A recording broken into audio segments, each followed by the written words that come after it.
আসসালামু আলাইকুম রহমতুল্লাহি ওয়া বারাকাতুহু। সুপ্রিয় দর্শক শ্রোতা, অত্যন্ত দুঃখ ভারাক্রান্ত মন নিয়ে আজকে আপনাদের সামনে লাইভে এসেছি। আমি আমার জীবনে কখনো এতটা বেদনা বিধুরভাবে কখনো লাইভে আপনাদের সামনে আমি অংশগ্রহণ করিনি। এই মুহূর্তে আমার হৃদয়ে রক্তক্ষরণ ঘটছে। আমি আপনাদেরকে আমার মনের আকুতি দিলে ব্যথা আমি আপনাদেরকে কোনোভাবেই বোঝাতে পারবো না। আজকে বাংলাদেশের টেকনাফ থেকে তেতুলিয়া পর্যন্ত সারা বাংলাদেশের কোটি মানুষের হৃদয়ের স্পন্দন আল্লামা মামুনুল হক হাফিজাহুল্লাহ, যিনি ইতোমধ্যে সারা বাংলাদেশ সহ গোটা পৃথিবীর মুসলিম বাংলাভাষী মানুষের কাছে একটি আইডল, একটি আইকন।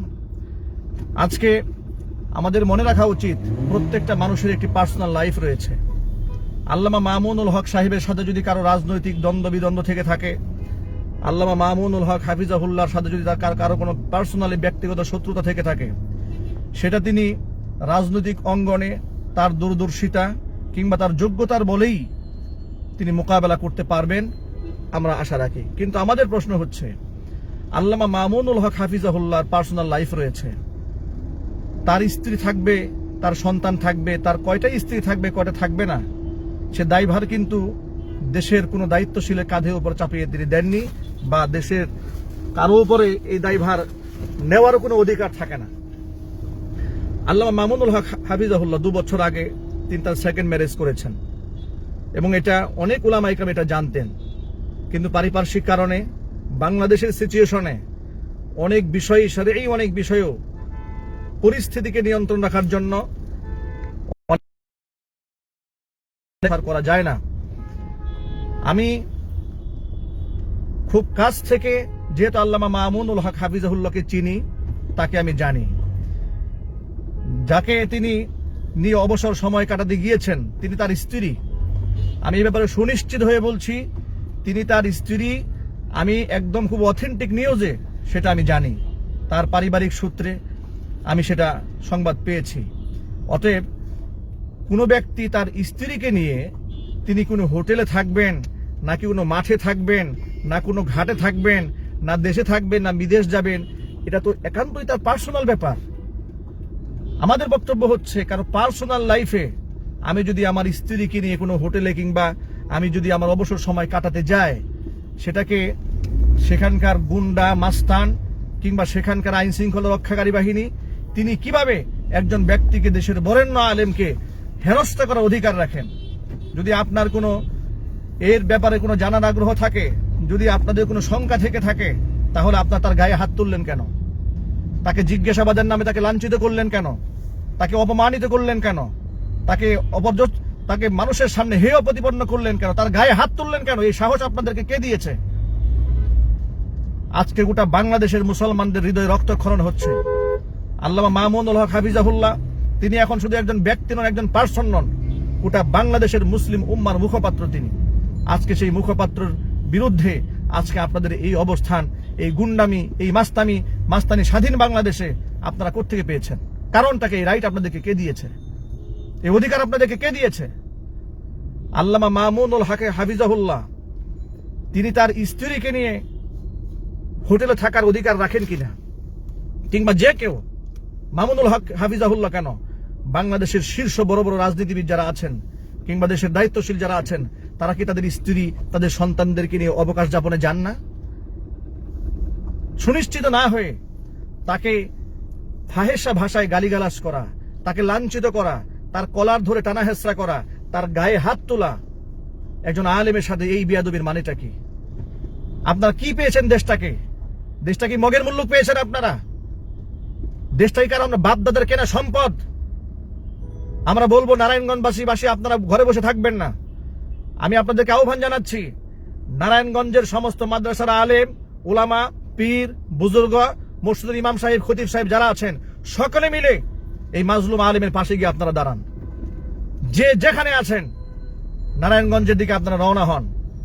জালেমের হাত থেকে বাংলাদেশের কিংবদন্তি আলেমদেরকে রক্ষা করতে হবে। মামুনুল হক সাহেব বাংলাদেশের কোটি মানুষের হৃদয়ের সম্পদ। আজকে তার একটা হুঙ্কারে, তার একটা ডাকে বাংলাদেশের কোটি কোটি মানুষের ঈমান তাজা হচ্ছে। কুফফাররা সহ্য করতে পারছে না। তাকে লাঞ্ছিত করার জন্য, অপদস্থ করার জন্য কত পায়তারা নেতারা করেছে, কত নাটক নেতারা সাজিয়েছে। সমস্ত কাজে ব্যর্থ হয়ে তারা আজকে তার পারিবারিক পার্সোনাল লাইফে তারা আজকে গিয়ে হামলা করেছে, তাকে হেনস্থা করার জন্য চেষ্টা করেছে।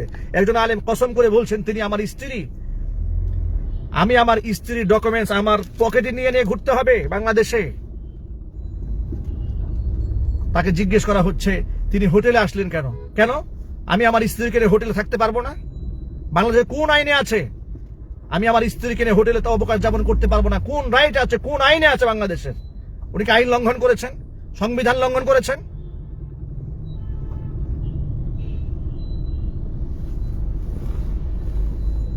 আমি সকল মুসলমান ভাইকে বলছি, আমি আমার হৃদয়ের ভাষা আমি আপনাদেরকে বুঝাতে পারবো না। আমি এই দৃশ্য দেখা মাত্র আমার শরীরের প্রত্যেকটা লোম কোপ থেকে মনে হয় ঘাম ঝরছে, আমার শরীরের মধ্যে কাঁপছে। আমি আপনাদের সামনে এত কথা বলতে পারবো না। আমি শুধু একটা কথা বলবো, বাংলাদেশের সমস্ত মুসলমানদের এই মুহূর্তে হৃদয়ে যার স্থান তিনি আল্লামা মামুনুল হক। অতএব তিনি তার স্ত্রীকে নিয়ে কোথায় থাকবেন না থাকবেন এটা তার একান্ত পার্সোনাল ব্যাপার, পার্সোনাল লাইফ। তাকে জিজ্ঞেস করা হচ্ছে আপনি যে তার আপনার স্ত্রীকে নিয়ে আসছেন কি নারায়ণগঞ্জের আলেমরা জানে? কেন আমাকে মাইকিং করে আমার বউকে নিয়ে যেতে হবে হোটেলে? আমি আমার স্ত্রীকে নিয়ে কোথায় আমি অবকাশ জীবন যাপন করবো? উনি এখন বাংলাদেশের কোটি কোটি মানুষের চোখের মণি। আমার মতো ছোট্ট একজন মানুষ যখন রাস্তায় নামি তখন রাস্তার মধ্যে ভিড় জমে যায় মানুষেরা। আমার সাথে সালাম মুসাফা করতে করতে রাস্তায় গাড়ি ব্লক হয়ে যায়। মার্কেটে গেলে মানুষ সেলফি তোলার জন্য অস্থির হয়ে যায়। মামুনুল সাহেব তো কোটি মানুষের হৃদয়ের স্পন্দন। তিনি কি এলান করে করে তার পরিবার নিয়ে ঘুরে বেড়াবেন? নারায়ণগঞ্জের সমস্ত মানুষদেরকে মাইকিং করে বলতে হবে আমি আমার ওয়াইফ নিয়ে আসতেছি বেড়াইতে?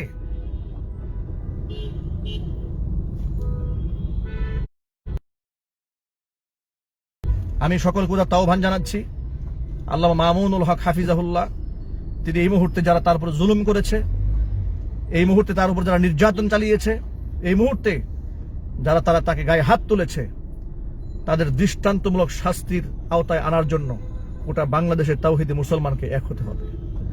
আজকে যদি মুসলমানে এক হতে না পারে, এই মুসলমানদের কপালে আর অনেক দুঃখ আছে, অনেক বেদনা আছে, অনেক কষ্ট আছে। মনে রাখবেন, মামুনুল হক একজন ব্যক্তির নাম নয়।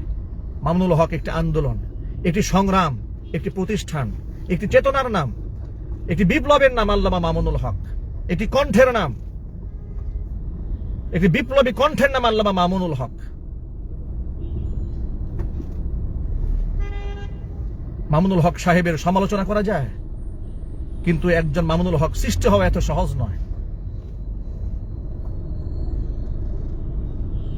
সমস্ত অনাচার, অন্যায়, দেশের স্বাধীনতা, দেশের সার্বভৌমত্ব, ইসলামী চেতনা, ইসলামী মূল্যবোধ সব দায়িত্ব কি মামুনুল হকের হয়ে গেল? সমস্ত দায়ভার আমরা মামুনুল হক হাফিজাহুল্লাহর দিকে চাপিয়ে দিয়ে তাকে বিপদের মুখে ঠেলে দিয়ে আমরা চুপচাপ বসে থাকবো ঘরের ভেতরে? এই চেতনা ইসলাম আমাদেরকে শিখিয়েছে। আপনাদেরকে একটি ইতিহাস স্মরণ করিয়ে দিই আমি। নবী করিম সাল্লাল্লাহু আলাইহি ওয়াসাল্লাম যখন স্বপ্ন যুগে দেখেছিলেন সাহাবা ইকরামদেরকে নিয়ে তিনি উমরা করতে যাচ্ছেন, তখন তিনি 1400 সাহাবীদেরকে নিয়ে মক্কার উদ্দেশ্যে রওনা হয়েছিলেন। উসমান রাদিয়াল্লাহু তাআলা আনহুকে হুদাইবিয়ার প্রান্ত থেকে পাঠিয়ে দিয়েছিলেন কাফেরদের সাথে কথা বলার জন্য। মক্কার কাফেররা সংবাদ পাঠিয়েছিল যে উসমান রাদিয়াল্লাহু তাআলা আনহুকে তারা শহীদ করে দিয়েছে।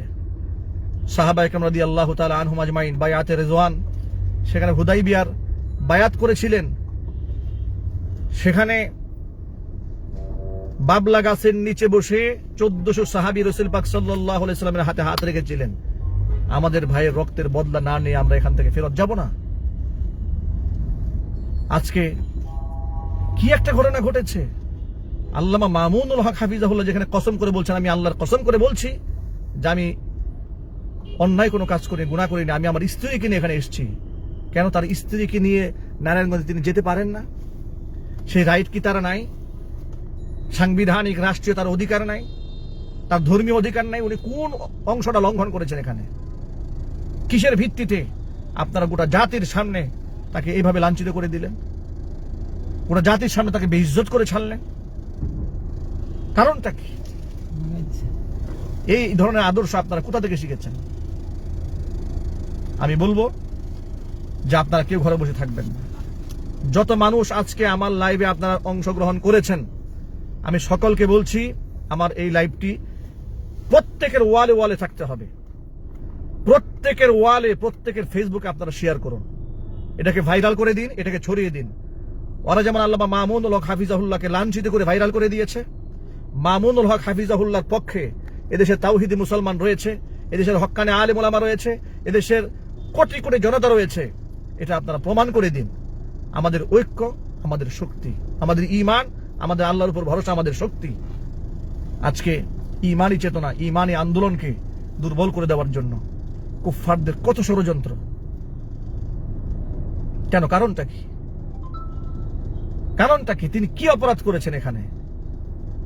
তিনি অনেক বড় একজন সেলিব্রিটি, তিনি তো নিজেকে আড়াল করে চলবেন, এটাই স্বাভাবিক ব্যাপার। প্রশ্ন হচ্ছে আল্লামা মামুনুল হক হাফিজাহুল্লাহ দ্বিতীয় সেকেন্ড ম্যারেজ করেছেন, গোটা দেশ জানলো না কেন? কেন?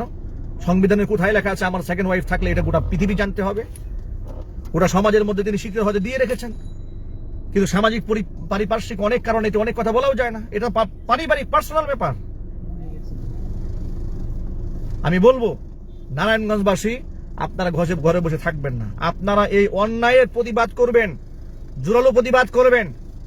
যারা মামুনুল হক হাফিজাহুল্লাহর গায়ে হাত তুলেছে, তার জামা কাপড় টেনে ছিঁড়ে ফেলেছে, গোটা জাতির সামনে তাকে লাঞ্ছিত করার চেষ্টা করেছে, মুসলমানরা ঐক্যবদ্ধ হয়ে দেখিয়ে দিন একজন আলেমকে লাঞ্ছিত করলে তার প্রতিদানটা কিভাবে পেতে হয়। আপনারা প্রতিদান দেওয়ার জন্য ঐক্যবদ্ধ হয়ে যান। গোটা জাতি যদি আমরা ঐক্যবদ্ধ থাকতে পারি, এই জাতিকে রুখে দেওয়ার শক্তি কারণে, এই জাতির রক্ত চক্ষু এদেশের আলেমদের দিকে তাকিয়ে কথা বলবে সাহস কারণে, যদি মুসলিম উম্মাহ যদি একত্রিত হয়ে যেতে পারে। আমি সকল ভাইদেরকে বলছি, আপনারা রাজপথে নেমে আসুন। বিশেষ করে নারায়ণগঞ্জবাসীকে বলবো, আপনারা যেখানে আল্লামা মামুনুল হক হাফিজাহুল্লাহকে কয়েকটা গুন্ডা, কয়েকটা মাস্তান গালিগালাজ করেছে, ফাহিশা ভাষায় কথা বলেছে, আপনারা সব একত্রিত হয়ে যান। একটা সেকেন্ড আপনারা দেরি করবেন না, আপনারা তাকে সেখানে উদ্ধার করুন, তাকে সসম্মানে তার বাড়ি ফিরে নিয়ে আসুন। এবং মামুনুল হক হাফিজাহুল্লাহ সহ আমি সকল দায়িত্বশীল, হেফাজতের দায়িত্বশীল সকলকে বলবো, আপনারা অনতিবিলম্বে একটি সংবাদ সম্মেলন করুন। সংবাদ সম্মেলন করে জাতির সামনে এর দৃষ্টান্তমূলক শাস্তি দাবি করুন। কেন তাকে এভাবে লাঞ্ছিত করা হয়েছে? কেন তাকে এভাবে বেইজ্জত করা হয়েছে? কারণটা কি?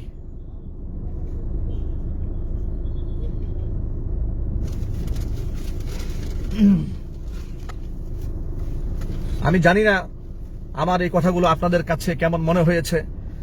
আমি আমার হৃদয়ের ভাষা যতটুকু আমি সরাসরি তার কাছ থেকে জেনে, তারপরে পারিবারিক সূত্রে আমি জেনেই কথা বলেছি, ইতোমধ্যে দেখতে পেলাম অতি উৎসাহী কিছু ভাইয়েরা মামুনুল হক সাহেব যুবতী মেয়ে সহ হোটেলে ধরা পড়েছে। কেন? আপনি যে হেডলাইনটা লিখে ফেসবুকে আপলোড করলেন, আপনার কাছে কোন রাইট রয়েছে? যুবতী মেয়ে, তিনি বললেন আমার স্ত্রী নিয়ে আমি হোটেলে থাকবো না, জংলায় থাকবো না, দেশে থাকবো না, বিদেশ থাকবো, এর কোনো সাংবিধানিক কোনো গাইডলাইন আছে? আর অবশ্যই আমি বলবো এই হোটেল কর্তৃপক্ষকেও জাতির কাছে জবাবদিহিতা করতে হবে। একজন সম্মানিত ব্যক্তিকে অসম্মান করার জন্য তারা কেন তাদেরকে, অবশ্যই তাদেরকে এই নলেজটা না দিলে তারা সেখান থেকে পেতেন না। আমি আমার মনের ভাষাটা আপনাদের সামনে ব্যক্ত করেছি। আপনারা আমি বলবো আল্লামা মামুনুল হক হাফিজাহুল্লাহ তাকেও বলবো, হেফাজত ইসলামের পক্ষ থেকেও বলবো যে আপনারা এই ব্যাপারে অবশ্যই মানহানির মামলা দায়ের করবেন।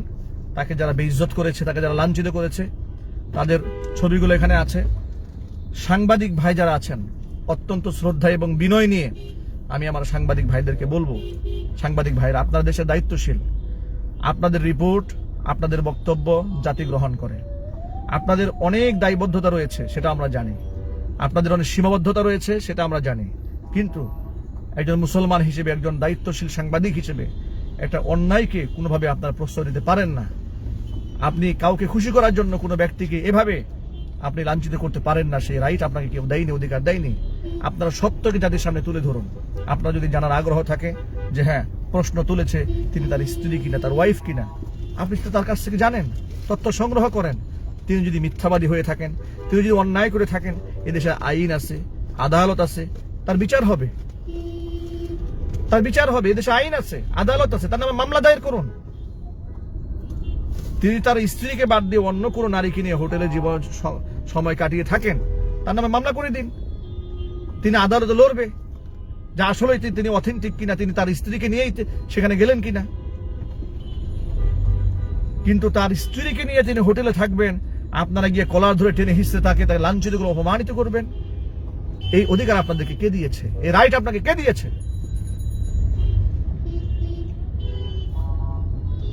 কেন কোনো আলেম কি তার স্ত্রীকে নিয়ে রিসোর্টে যেতে পারেন না? কোন আলেম কি তার স্ত্রীকে নিয়ে অবকাশ যাপনে যেতে পারেন না? এটা কি মাইকিং করে, এলান করে, টেলিভিশনে সংবাদ ব্রিফিং করে যেতে হবে? আল্লামা মামুনুল হক হাফিজাহুল্লাহ তো নীরবেই যাবেন, তিনি তো আসতেই যাবেন। তার কারণটা কি? আপনি মামুনুল হককে চেনেন? মামুনুল হক হচ্ছে বাংলাদেশের সর্বোচ্চ জনপ্রিয় সেলিব্রিটি। তিনি রাস্তায় হাঁটলে, তুমি মামুনুল হক হলে এমন একজন ব্যক্তি, রাস্তায় হাঁটলে দেখলে মিছিল হয়ে যায় সেখানে। তিনি গোপনে যাবেন না? তিনি মাইকিং করে যাবেন?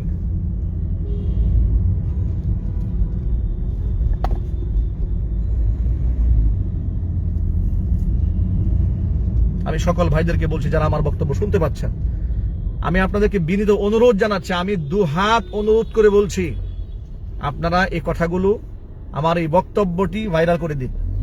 আমার এই প্রতিবাদটি, আমার এই চোখের ভাষা, আমার মুখের ভাষা, আমার হৃদয়ের রক্তক্ষরণ গোটা মুসলিম উম্মার কাছে পৌঁছে দিন। এবং আমি চাই আমার কথার সাথে আপনারা একমত, ঐক্যমত্যতা পোষণ করবেন।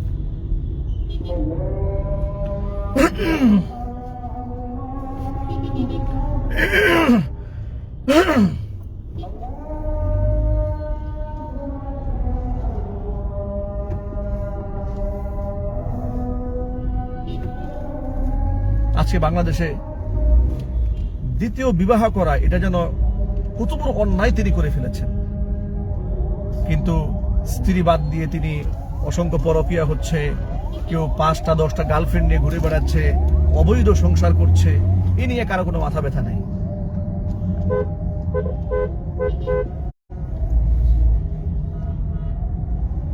আমি আপনাদেরকে আহ্বান জানাবো যে আপনারা সকলে এই অন্যায়ের প্রতিবাদ করুন।